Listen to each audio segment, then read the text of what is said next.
I am halfway through this book, Tiny Habits, right now. It is so good.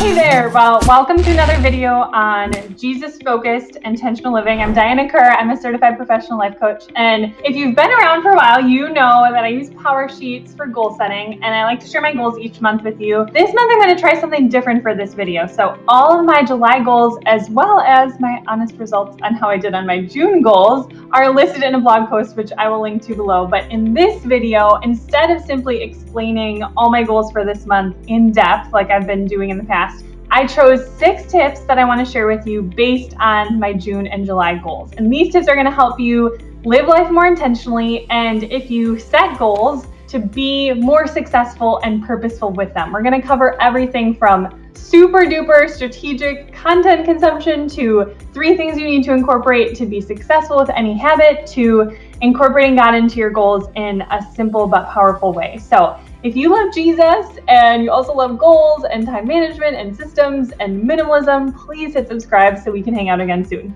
All right, let's go. So first, tip number 1, bring your faith into the wording of your goals. So example, one of my July goals was to glorify God with the birthdays we were celebrating, with our visit from friends in Texas, and with our staycation. And another example was I put down that I wanted to work out and thank God for the physical health to be able to work out, especially as someone who has rheumatoid arthritis. So writing my goals in this way versus just in a more standard kind of secular way helps to link those goals with a purpose behind them, and it motivates you in a different and deeper way. And it also helps you go about those goals in a more intentional and Jesus-focused way. Okay, tip number 2, I'm going to share with you one of the goals that I'm most excited about for July. It's very specific, but I think it's going to give you some really good ideas that you could implement yourself. So one of the habits that I struggle with the most, that sometimes crosses the line to a bad habit because I do it to excess, is consuming audio and video content, especially YouTube videos, literally videos like this about minimalism, time management, intentional living. And at times I will fast completely from any content like that for a week or a month. I think it's good sometimes to just totally take a break and just give God space. But what I decided to do for July is make 2 short lists.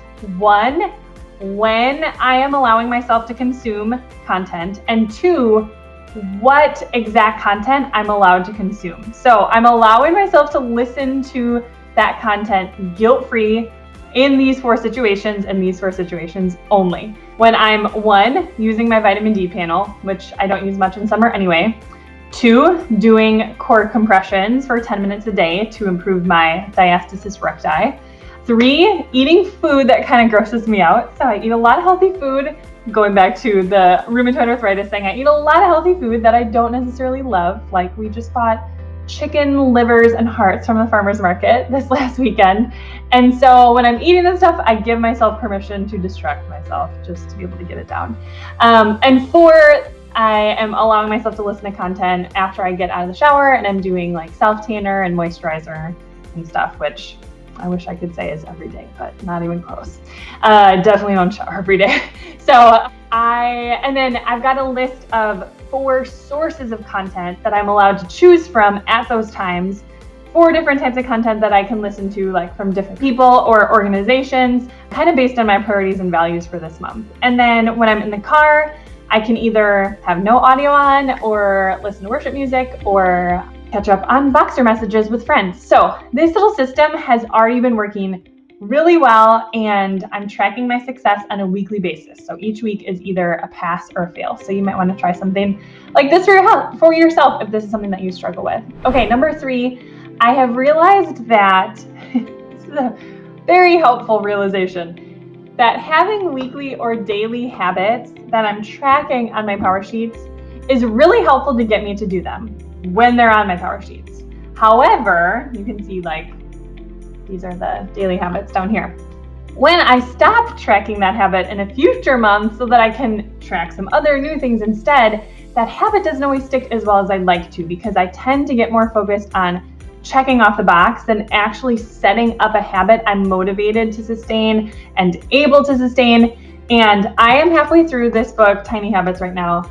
It is so good. And it's inspiring me to really work on not just checking off habits on my power sheets, but creating habits that will stick.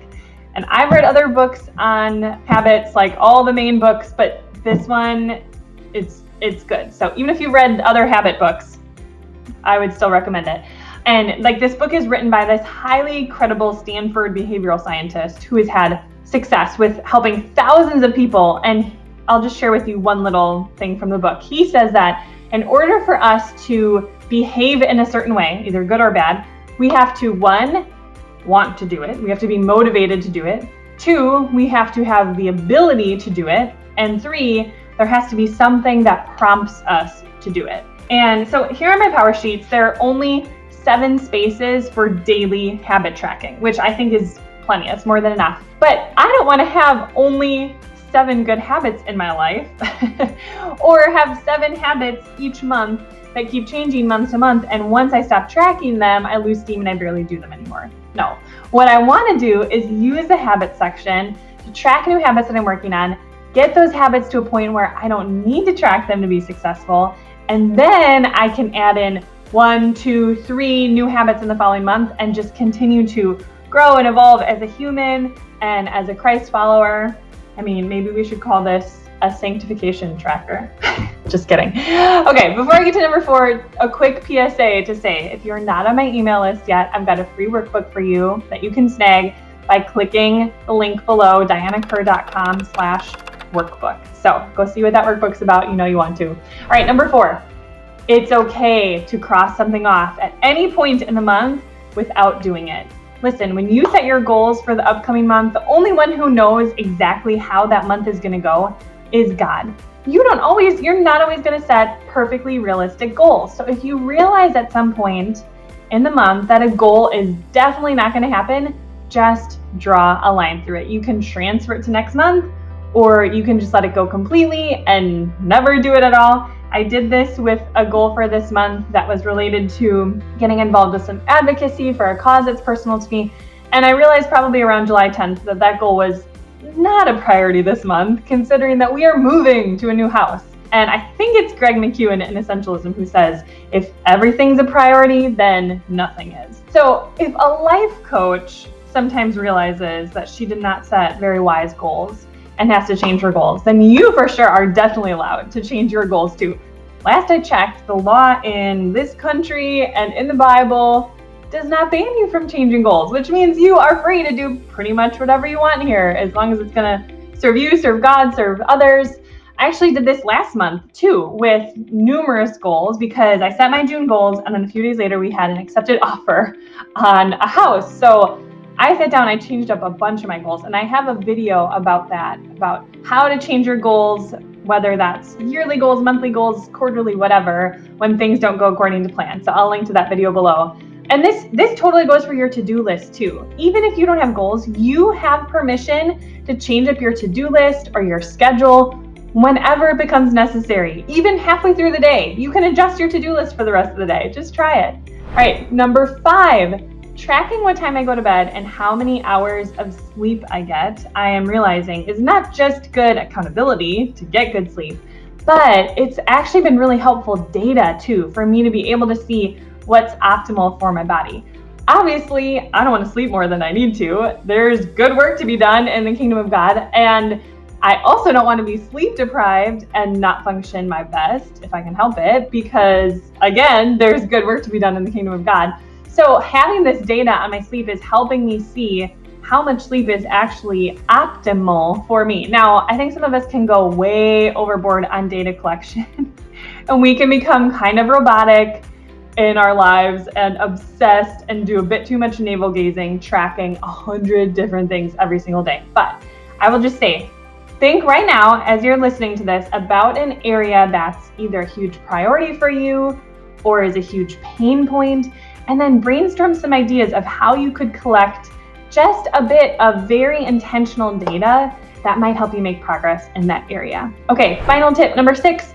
I learned from one of my June goals that one of the best ways to decide if you want to keep something or declutter it is to force yourself to use it. And for me, it was this Upright Go posture trainer. This thing helped a ton a couple of years ago. You have these little like sticky sticker things that you put on it, and then you stick it on your back, and it tracks if you are leaning forward, and then it will buzz. And there's all sorts of settings. I'm kind of oversimplifying it. But anyway, it was super helpful a couple of years ago, but I hadn't used it in a while. And after I forced myself to put it down as a weekly goal and, like that I wanted to use it once a week, I realized it just kind of annoys me now. I don't know if it's as helpful as it used to be. And honestly, my biggest problem with my posture right now isn't leaning forward, which is primarily what this thing helps with. My biggest issue is just that I have really gotten in a bad habit of slumping my shoulders forward from a lot of breastfeeding in the last year. So if you have something you're not sure you want to keep, and you just really can't bring yourself to let it go, or you're really struggling to make a decision, whether that's a clothing item, jewelry, shoes, something related to a hobby, a kitchen gadget, force yourself to use that thing and see how it makes you feel, because 9 times out of 10, it's going to bring you clarity. So one way or the other. So this thing is gone. All right, that's all for this month. Check out the links below for all sorts of goodies and resources. And it would mean so much to me if you subscribed to support this growing little channel. Love you guys. Bye.